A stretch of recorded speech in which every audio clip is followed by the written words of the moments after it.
Cheikh Salihou Mbacké est né dans la nuit du vendredi 14 du mois de Dhul Hijja en 1333, correspondant au 22 septembre 1915 après Jésus-Christ dans la ville de Diourbel.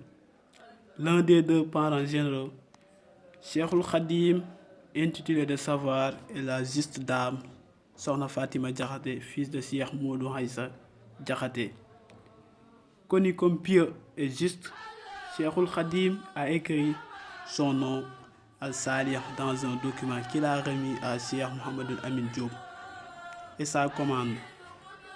En appelant après ce dernier a mis en œuvre la commande, il a écrit un morceau de verset dans lequel il appelait le nouveau-né dans la vie et la santé du corps et le haut de son âge comme le soleil.